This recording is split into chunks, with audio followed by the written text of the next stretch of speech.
everyone. Welcome back to Book Talk. And in this episode, I am delighted to welcome three of my friends. There's three amazing writers here, y'all. And I have their books here. And I can tell you, y'all know, I adore Gabrielle Meyer's writing. And this book, in this moment, is phenomenal. We're going to talk more about it, but it sucked me in from the beginning. I've been under crazy tight deadlines and couldn't put it down. And we'll talk more about why in a minute. Then I also have Roseanna White, who her next book is this amazing, A Beautiful Disguise. I'm only a few chapters in right now, but I can tell you, I can't wait to finish the book I'm writing right now so I can just jump in, because she had me hooked from the first page when they are hanging on the side of a building and doing all kinds of crazy shenanigans to, I mean, it felt like a little bit of James Bond set in the Gilded Age. And I was completely sucked in because I'm all about spies and thrillers, but Gilded Age with all that, too much fun. And then Rocky Mountain Rendezvous with my friend Misty Beller. And I think they're all like, how does she have paper copies of these books? Because they don't even have them yet. I am so special right now. And this is fun because it's set in 1837 at a rendezvous in the mountains with four sisters who are where they should not be, because there's a bunch of men and four women. And that's always a recipe for trouble. But again, just really from the very first pages, sucked in. So all of these women are phenomenal writers. Each of these books is the first in a, well, Gabrielle's isn't the first in the series. It's number 2. But I have had her on to talk about the first in the series. And this one is such a mind bender of a series that you should jump in regardless. But they're these books that are set in different time periods. There's something for everybody. And I can't wait to introduce you to them. So, Roseanna, we're going to start with you because this is your first time on Book Talk. Do you want to tell people just a little bit about yourself? All right. I'm one of those people who have been writing since I was a wee tiny little thing. What I always wanted to do, and I homeschool my kids. My oldest one is graduating this year, which is insane. I don't know how time has sped by that much. So I am on, I think, book number 30-ish coming out right now. It's so hard to keep track with when everything releases and when you turn them in, but somewhere in that neighborhood. And yeah, very excited for this new series and just excited to be here. And Gabrielle, do you want to go next? Yeah, actually, I could just basically say what Roseanna just said.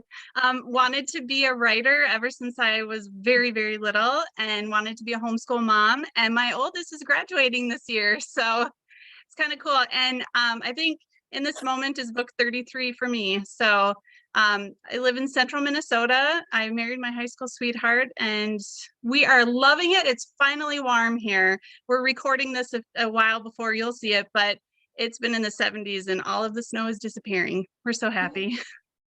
It finally got nice here in Indiana like 3 days ago. And it was so fun this morning because the students were actually sitting outside doing things, and the hammocks came out. And I was like, it is springtime, finally. And Misty, tell us a little bit about yourself. I had no idea the three of us have so much in common. I have always been a diehard reader. Never actually thought I could be a writer until I tried it on a bucket list. I'm also a homeschool mom of 5, and my oldest is graduating this year. And like Roseanna said, it's really hard to keep up with what number the book releasing is, but I'm writing my 39th book. So we're all in the 30s as well. So, oh, we should start a support group or something. Yes. I was going to say that. You read my bio. I love it because I think the book I'm writing right now is 40 or 41. Yeah. I homeschooled for 12 years. And my oldest, though, is a little older than yours because she's 22 and just got married. So I'm a little bit ahead of y'all on that, but it is funny how, again, wanted to be a writer since I was about this tall and all the fun things. So lots of similarities in this foursome. But let's start with the books because y'all are just gifted and talented and you write all over the place. And I'm just going with the first book I grabbed. There's no rhyme or reason because you're all amazing. But Misty, I grabbed your book first. So how did you get the idea for this book? I'm always impressed with the 1800s because that is a time period I have no interest in writing. How did you pick 1837 and a mountain rendezvous?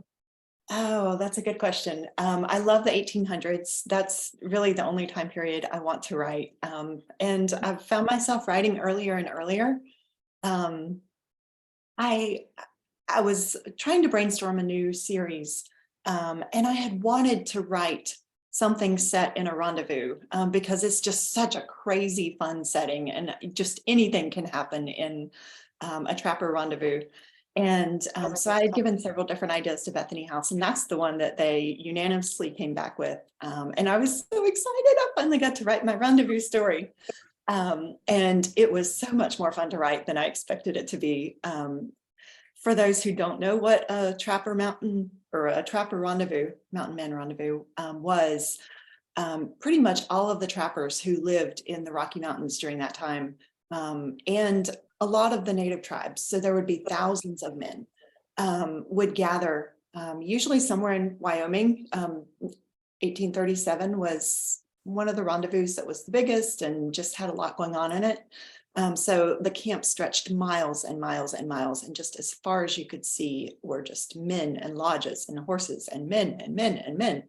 So I just thought it'd be a lot of fun to, why would four sisters, or I started off with three, but it ended up with four. Why would they come west and find themselves in the midst of this? And how could they not know? And it's a fun story. It was a really fun story to write. It sounds like a recipe for disaster. That many men Yes. stretching as far as you can see, and four white women. Enough Yes. said. I mean, I was just like, it sounds like such a recipe for disaster. And then you've got this one. You have a woman clinging to the side of a building in a leotard in like 1908, listening to a lord and a couple other people, an ambassador of some sort.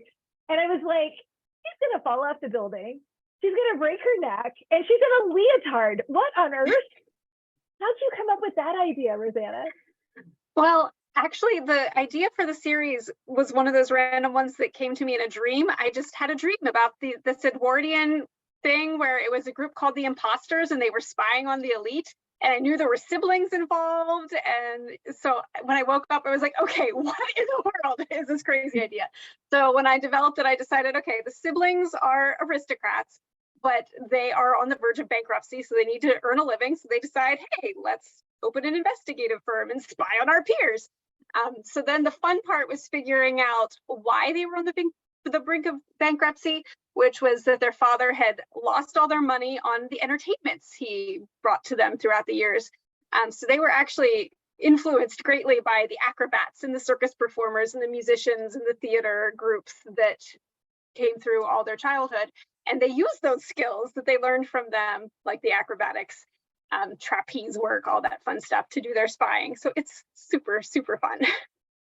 Okay, I'm having the wrong kind of dreams because I don't remember my dreams, and they don't watch 3-book or 4-book series. I don't usually, but that one did. And I adore this series. It is such a creative take on time travel. And this one, you've got your character living in 3 different timelines. How did you land on the first one to then splinter off and figure out the other timelines that she was going to live in this moment?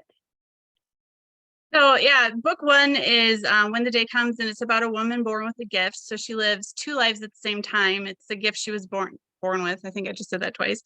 So when she goes to sleep, she wakes up in the other one. When she goes to sleep there, she wakes up in the first one without time passing while she's gone. And so book 2 then, for different reasons, if you haven't read book 1, I don't want to spoil anything, but in book 2, it's the daughter from the first heroine, and she has 3 timelines. So the story takes place in 1861, 1941, and 2001. So she goes to sleep in 1861, wakes up in 1941, goes to sleep there, wakes up in 2001, goes to sleep there, and then pops back to 1891. No time has passed while she's gone. And at the age of 21, she has to decide which of those 3 lives to keep. So when I thought about the story idea and thought 3 lives, where would I put her? I instantly thought about those timelines because ever since I was little, I was really fascinated in that the Civil War and World War II had similar ending years. So 1861 to 1865, 1941 to 1945.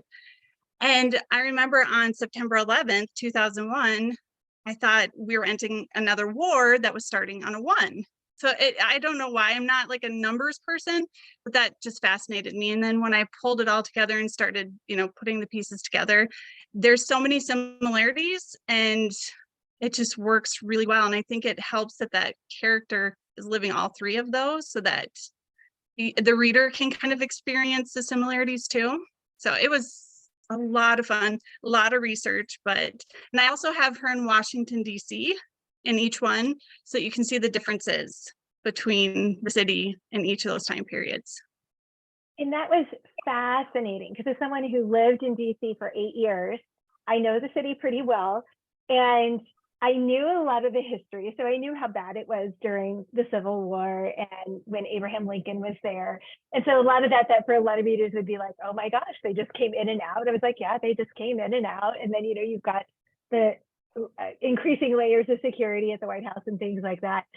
But some readers have commented on how 2001 helped them relate to other parts of the timeline. How has that shown up for people? I think, because most readers lived through 2001 and we all have such emotional connections to that particular event in history. And so I think it's easier for them than to, at the same time, go, wow, I can kind of put myself in the shoes of people who lived during the Civil War and lived during Pearl Harbor, and it becomes so much more alive for them. And for a lot of people who haven't read a book set during 2001 yet, it's been a really emotional. I had one person who emailed me and she said, I know it's coming because we know September 11th. She said, I know it's coming. I'm putting it down tonight because I know it's just going to be too emotional for me to sleep after I read it. And so, but she enjoyed it. It was good. But, it's all of us have such deep connection to that time. Yeah, before we started recording this, I was going on and on and on and on, and on about my my September 11th thing, and it is, and it's such recent history, but yet it's distant now that it's just starting to pop up in books, and so I think it'll be interesting because it is kind of where were you when man walked on the moon, or when JFK was assassinated, or when Pearl Harbor occurred. It's kind of that for our generation, and so that's it's going to be interesting to see how people react to that. So Roseanna, when you were doing your research for your aristocrat, acrobatic, spies extraordinaire, what was one of the things that surprised you the most when you were doing your research for them? Well, one of the kind of happiest coincidences that I discovered was that MI5, which is the British intelligence, like the first British intelligence, was actually created in 1909. So that's how I decided, perfect year, we'll just pick that year. So learning that there was actually a huge spy mania in England at the time, but it was all because of a novelist. So there was this very popular novelist who was writing spy novels, and he convinced the entire population of England that there were German spies everywhere, and there weren't. It was totally fiction. But it was so much fun to realize that the British government actually were so overwhelmed with people reporting all of these supposed spies that they had to form an agency to actually take care of intelligence. It just didn't exist in England before then. They were way behind everyone else. So it was really fun to learn that fiction kind of spurred the actual British intelligence machine. I had no idea that was the genesis for MI5. Oh my goodness, who knows what our novels are going to generate? That's crazy. So Misty, how about with your book? You write a lot of books set on the frontier, kind of the mountain edge of what was happening in the 1800s.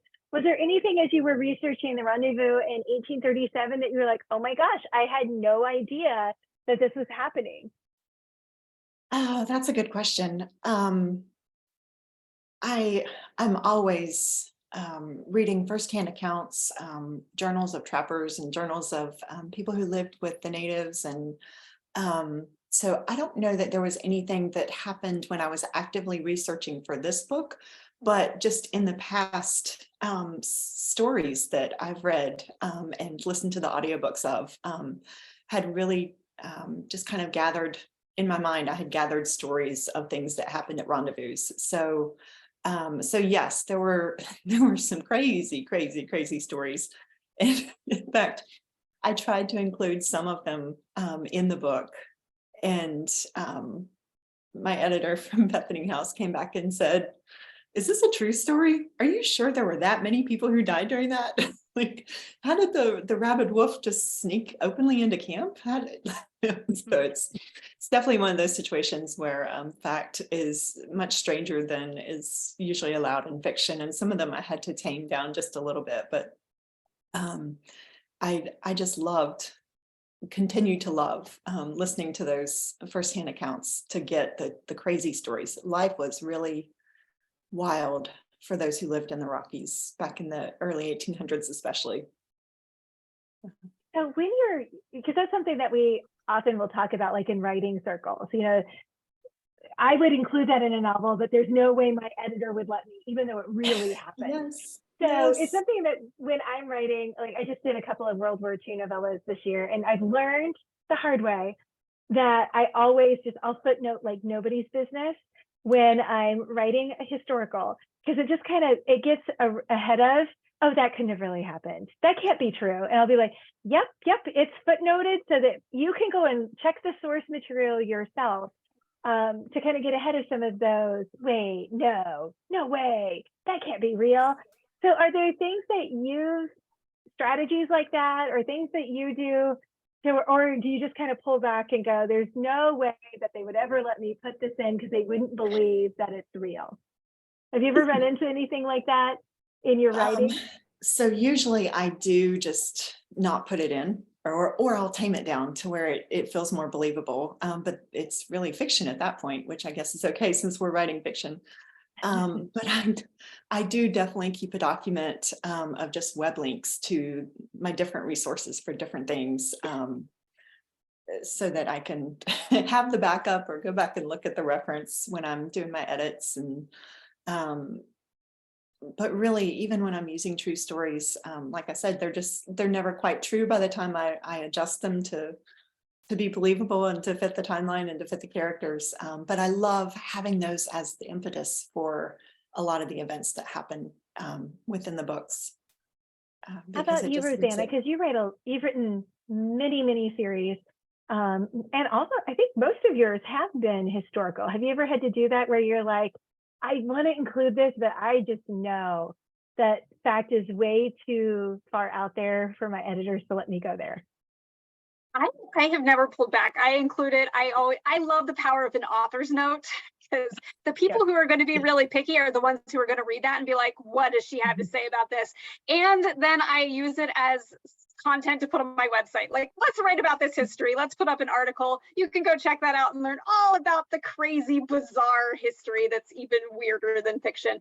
But yeah, I love including those sorts of things. And there are definitely times where there's something so fascinating that I really want to include it, and it has nothing to do with the force of my book. So then it's like, okay, how can I make this a really important plot point after all? So yeah, I've been known to rewrite the entire plot to fit a very strange little tidbit I want to fit in.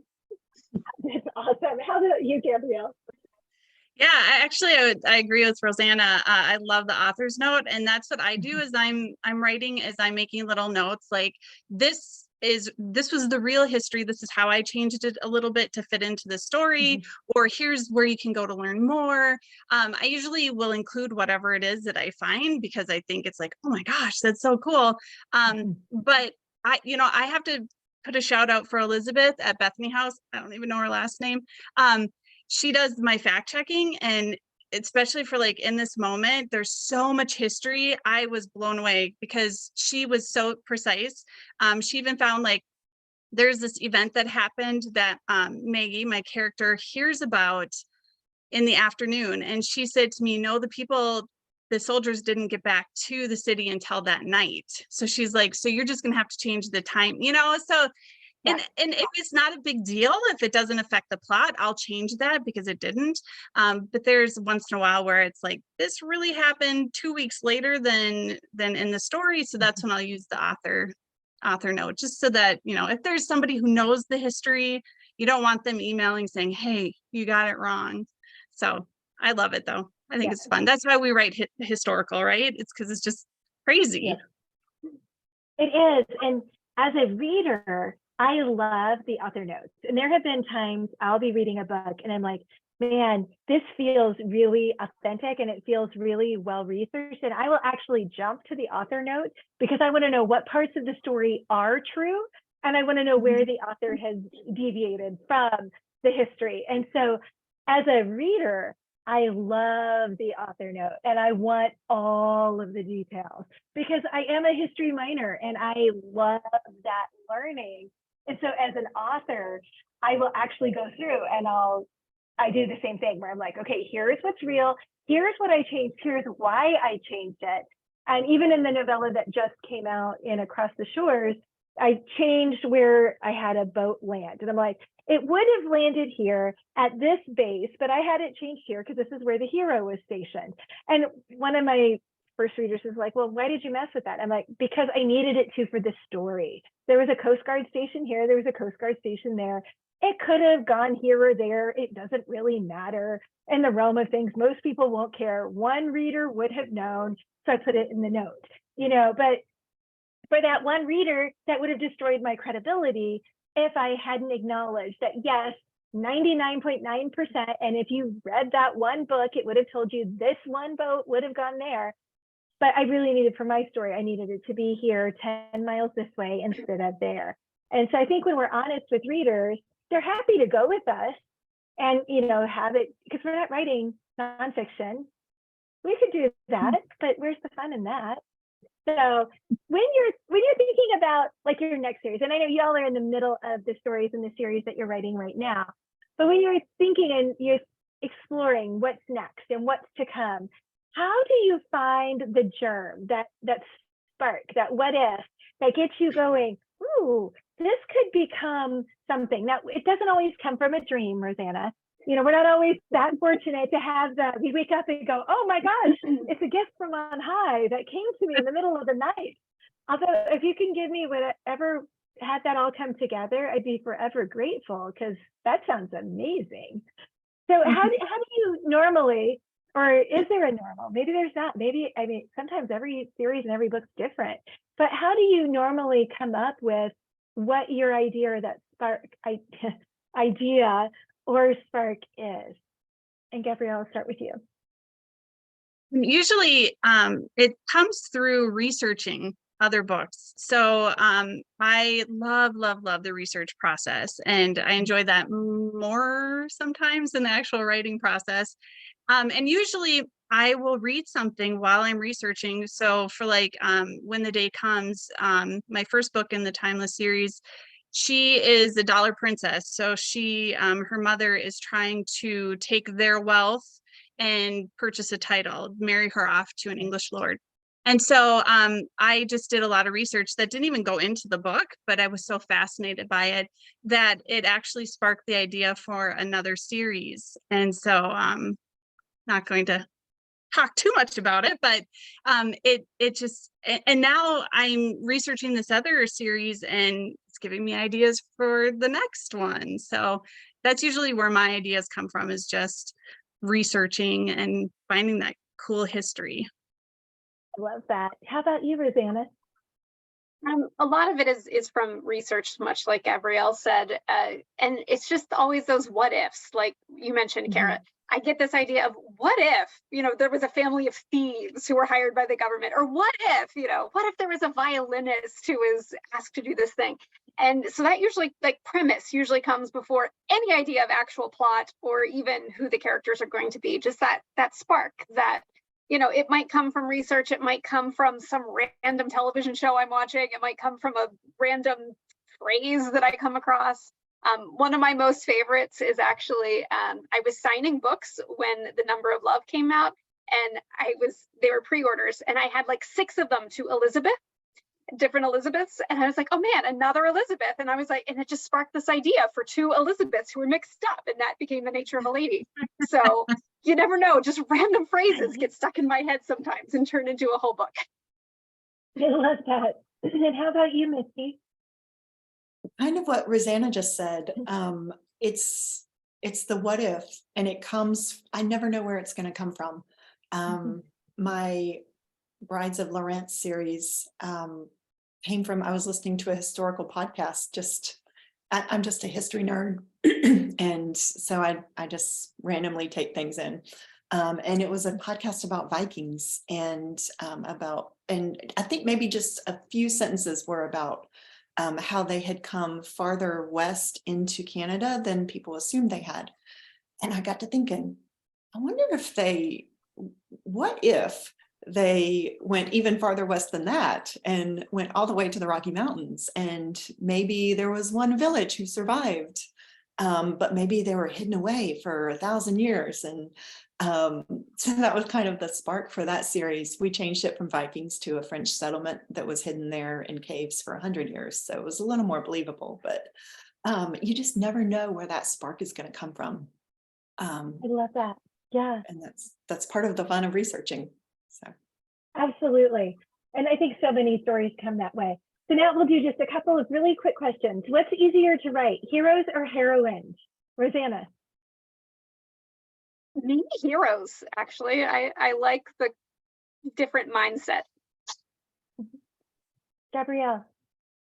I would actually heroes too. I don't know why, but love a good hero. Yeah. Misty? the same. I Yeah. don't know if we just have so much in common, the 3 or 4 of us, or if this is a common trait, but I love to write the hero. A lot of my heroes are, not all of them, but some of them are the strong silent type.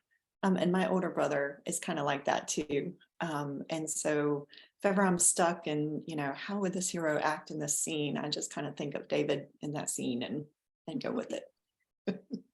Yeah, I'm the same way. The heroes are so much easier to write, and I don't know why, but they just are. They're just so much easier. Tea or coffee, Misty? Coffee, definitely coffee. Gabrielle? I'm actually a tea drinker. I have a diagnosed caffeine sensitivity, unfortunately. I can't even do Java chunk ice cream if it's after 5 p.m. and I'm just wired all night. So tea. I'm so sorry. Roseanna? Mostly coffee, though I do love tea. I usually do coffee in the morning, tea in the afternoon or evening. Yeah, I'm becoming more like that. Dr. Pepper in my 20s, coffee started in my 30s, and now I'm starting to switch to coffee in the mornings, tea more in the afternoon and evenings, but I always love coffee. There's something about the smell. And if you could travel anywhere, let's say the 4 of us were going to go on a writing retreat, and you could travel anywhere. Cost was no object. Where would you go? Gabrielle? It would definitely be Europe somewhere. Probably England and Scotland. Yes, I would love yes, that. I'll go with you. Okay. Roseanna? Yeah, who's going to put this together? Because I'm totally on board. Definitely, I would love to go again to England. I've been once. I want to go to the Isles of Scilly. I wrote a series set there. It's off the coast of Cornwall. So gorgeous, and I really wanted to visit, and then COVID. Just so that's still my dream. I really want to go to these islands. They're beautiful. Yeah, that's so cool. All right, well, thank you so much for joining me. It is just always a delight to be with y'all and to learn more about your books and what inspires you. And all of them are wonderful. So if you haven't read them yet, in this moment, cannot recommend this one and the other book in this series highly enough. A Beautiful Disguise has me hooked, and Rocky Mountain Rendezvous also. And I'm not usually an 1830s kind of book reader, but this one had me hooked from the moment that I read the first words out of the heroines. And I don't even know which one really is the lead character yet, because all 4 of them have such strong personalities that I can't wait to dive in. And the hero, though, oh my word, talk about the strong silent type. He is a keeper. So definitely look for all 3 of these books, and anything by these 3 women you are going to love. And thanks so much for watching and listening. And thank you 3 for joining me. It was so much fun. Thank you. Thank